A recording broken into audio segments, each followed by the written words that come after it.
Hi and welcome back, it's Christina.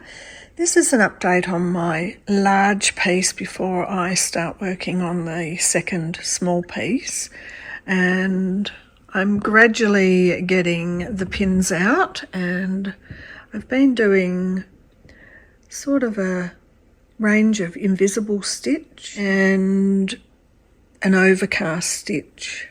So it's coming along. The vase ended up, I felt like that it didn't have any definition, so I've ended up putting I was going to do a blanket stitch, but it's ended up being a kind of an overcast stitch all the way around, just to give the edges a bit of a definition. So this is where it's at so far. And yeah, I think it's large, isn't it? But anyway, I'm going to crack on with starting on my second small piece. Okay, so I showed you the ginger jar, and what I was looking up was artists that have ginger jar in the heading. And so Paul Cézanne is an artist that had a particular ginger jar that he did a lot of still lifes with.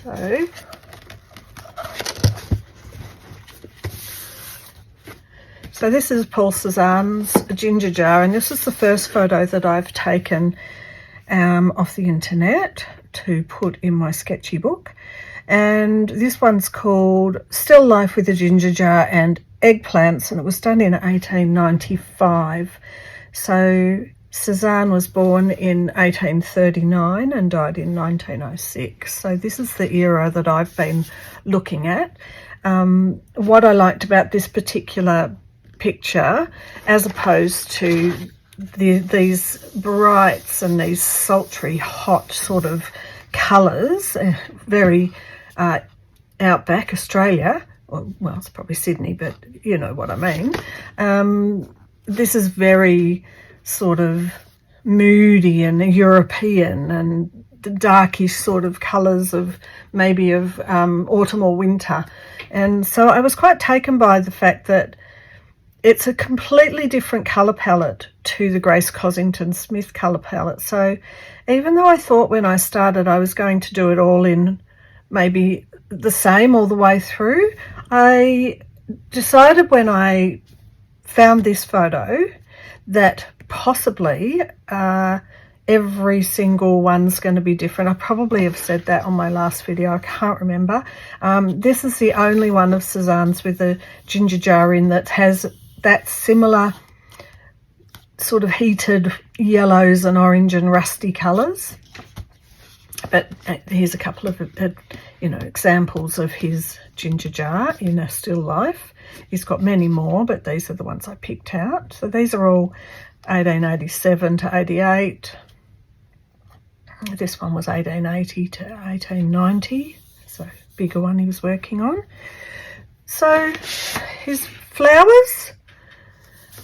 There was also something about, possibly it was an internet representation, but there was something as if these looked a little bit as if they were behind a glass, like the water wall at the NGV, the Victorian Art Gallery has a big glass wall at the front with water coming down, and these had this kind of watery kind of look about them, which I was fascinated with.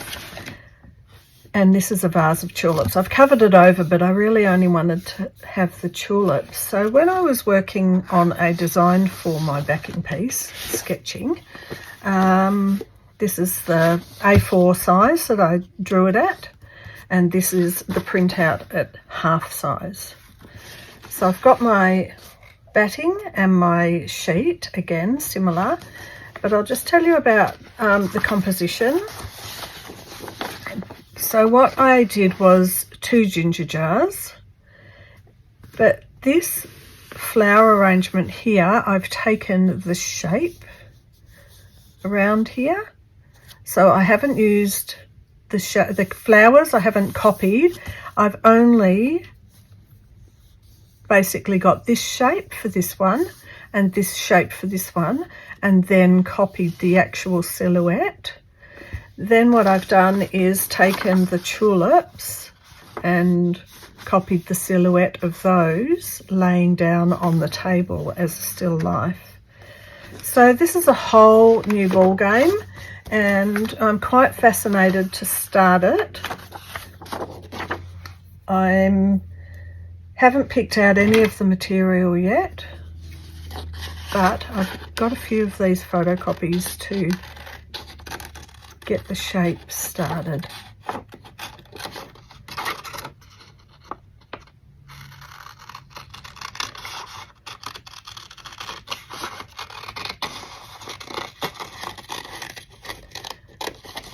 I think also I've been noticing a couple of thoughts that I've been having as I've been doing the large one, and they are something to do with painting on the picture, painting on my canvas. So it's all very, as you saw just before, the background is still all very, it's patchwork and it's layered, and some little areas are a little bit thick, and it's all different materials. So one of the difficult things is going to be how to add paint over the top. I really want it to be a bit more mixed media. All right, so here's my process. Not sure, I've seen, and I'm thinking that I've seen a few people maybe getting the material, and so a whole sheet like this of material, and putting the interfacing on the back of it before drawing it and cutting it. I've kept doing it in little bits and pieces, so it's yet to be seen exactly how I'm going to do it. I'm not quite sure about, that's the lid and base. Not quite sure about how I'm doing this. This might be where I paint. And I will emulate a bit of Paul Cézanne, because I believe it's a good thing to study and learn how to do. Actually, I'm going to cut that out of this one. It's just a rough idea, but so I get a bit down into this overlap on the vase.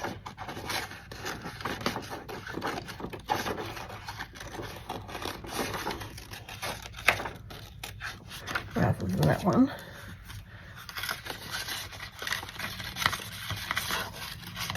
It really was a very rough, kind of abstract-y type of affair when I was drawing this.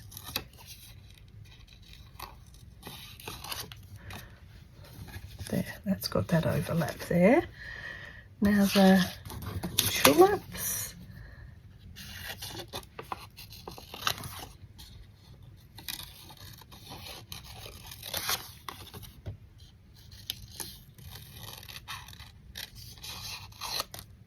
But as with the last time, it kind of evolves as I go. And I'm still stitching the previous one.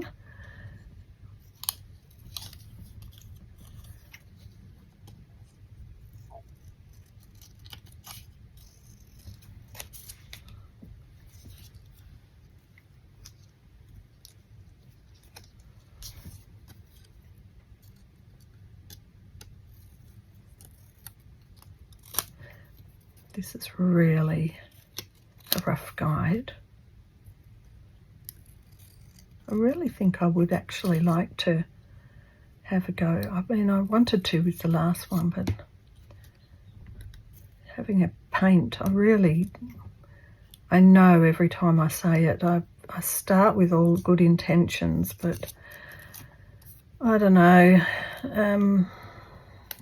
there is always 1,000 things to do. Lily's got a new job, so she'll be having 2 weeks off, which means she's around the house. Nora's going back home to Colombia. So there's a lot of change happening here at the moment. And it's all, it's distracting. It's not, none of it's bad, but it can be a bit distracting. All right, so here I've got this. Just going to cut this a bit, even that up a bit.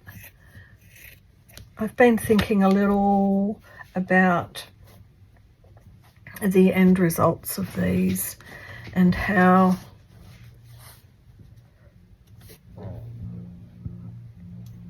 they're going to be in the end. So the small ones, anyway, is what I'm talking about. I've done them longer, and I'm thinking they may be either a concertina book or panels. I'm not sure yet, but I think that I want to be able to keep them together, because it's a series. It'll be a series of six different artists, 6 different styles, 6 different, or mostly different colourways. So we'll see where we get to with it. And I've still got this put out from that haul that I had the other day, and I'm not sure. The size is not going to work for this small panel, and I don't know if it's going to match in with the big panel or not, so we'll just wait and see. We'll see. I did have that as an idea. Maybe it'll go on my February pouch favourite things. Who knows? I think I'm going to get a start on this, look out some material, and I'll be back. Okay, I'm back. So I've had a bit of a play around with the background for this second still life. I realised that it might not make sense why I'm doing some smaller individual still lifes and still doing also the big one. The big one's been driving me a bit crazy this week, so I don't know either. But the whole idea of the smaller still life really has been to have an opportunity to go out and do some sketching, or to interact with people, just to have some new ideas. And as with this one, using the Paul Cézanne palette, it was supposed to be a bit more dark and moody, but I mean, I think that we keep in our stash the materials we love. So this is a bit brighter than the dark and moody. What I've done is used a sort of a similar shape to what I was talking about with the flowers, but I've just cut an antique piece of material, I think it was from Rachel or Sarah, and put that on. So I haven't stitched down the background yet. I haven't thought further than this. I just did this morning. I have already decided that I want to be painting on nearly every single one. I may not paint on the first one. I don't know that there's room. But I decided that these were going to be so super tiny, clean frame enough, that I've just basically put a patch there, and I'll be drawing these on and painting them, possibly with acrylic, but I might use Inktense. I'll have to test a bit of Inktense on this material, make sure it's not going to bleed too much. But I think I'd like to make it a little bit more patchworky, this one, and get stitching on the vases. So this will be, I'll do this in the next video, the painting.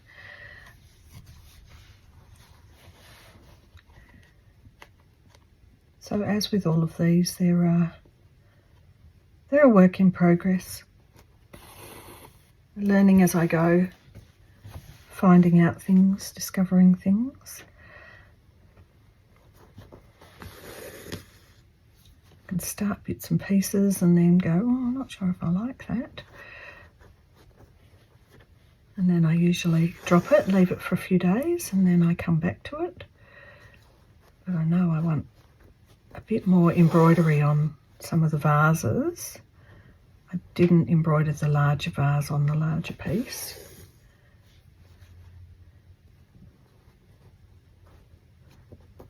So with the larger piece, I've appliqued on my flowers, and I have started to get a bit of Appletons onto some of them, and I'll show you that in a minute. But I wanted to show you where I got up to with this. I think I am a little bit behind, so there's, before we know it, we'll probably be on the next prompt, and I won't even be anywhere near what I'm meant to have been doing. So that's okay, because with my larger piece, because I've definitely decided I'm painting around all of the prompts in some way or another, I'm not now quite as fussed about, you know, just the additional extra details, because it is a large piece, and I think possibly it's going to take me, I mean, I'm not going to finish all of the flowers the way I'd like to before we're doing the next prompt. So I am going to consider that it's likely that I'll be ending up doing a bit of stitching on it for the second half of the year. I might have already said that early in the video. It's a few days later now. Bit of a time warp at the moment.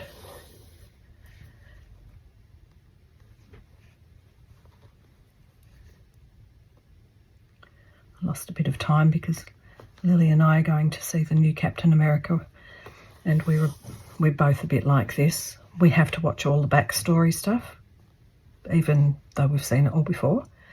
So we've had a bit of a movie marathon on the Marvel stuff. And we're going tonight to see that, so that'll be fun. So I'm just doing a sort of a, I guess it's a sort of a stem stitch over all this area. So you see I'm going to be ending up doing quite a bit of stitching on this particular vase.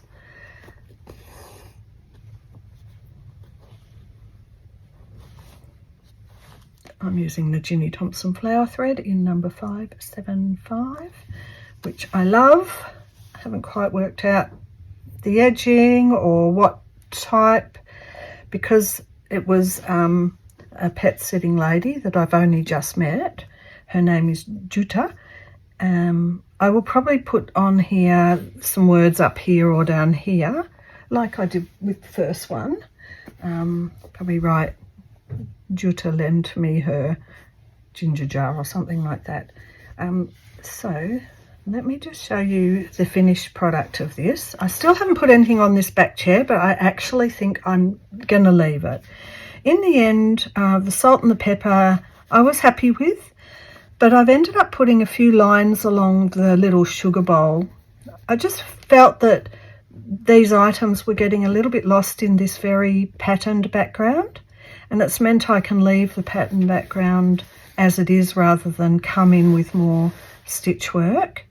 And because I use this Ginny Thompson, I've ended up going over the words a bit darker, because I did mention earlier in this video that I thought it was a bit too much like a pencil mark and not showing enough. So I consider that this is finished, and if I end up thinking that's the top of this one, just for size wise, this is the top of this one, I think we're just going to have to be aware that it's quite possible that this is going to be the size.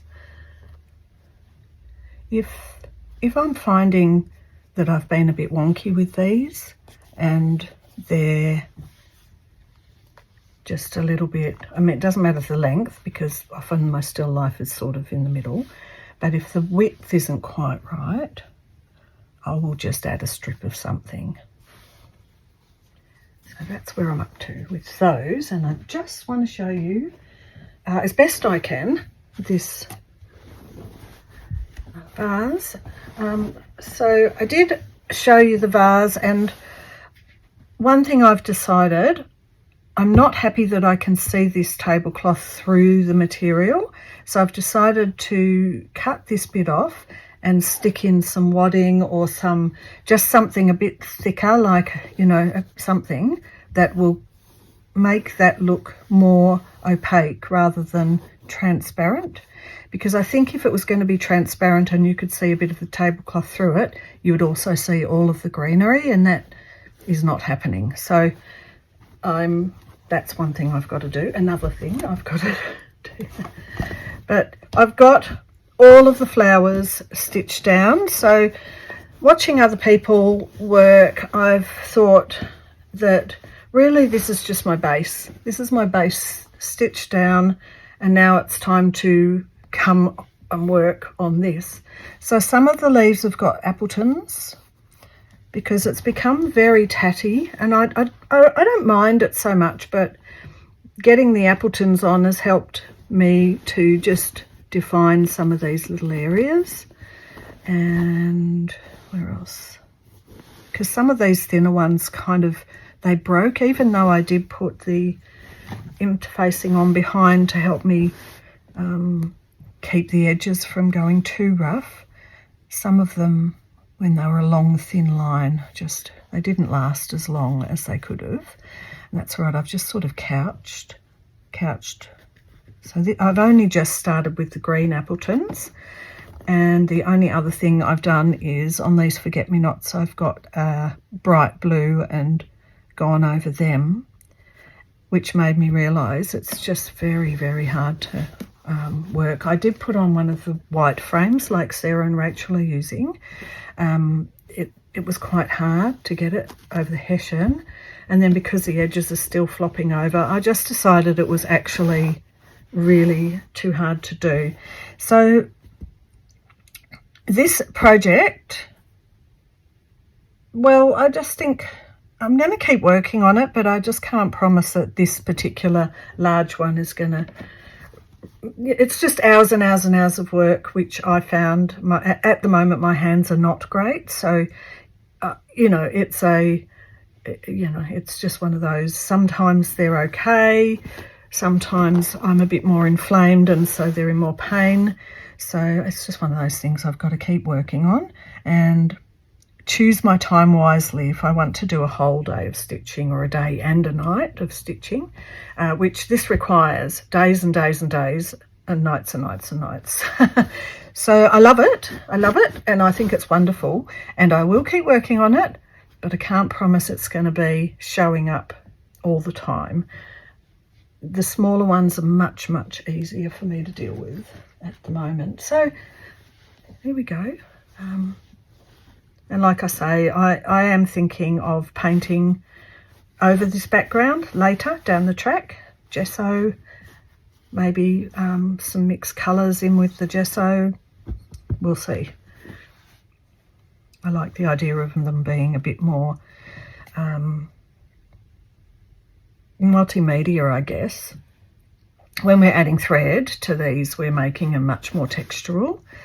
And I love that I've added this chain stitch fill here, and that's giving a great texture. But they're still relatively 2D in a way. So something that I think comes from using the interface and getting them down like this.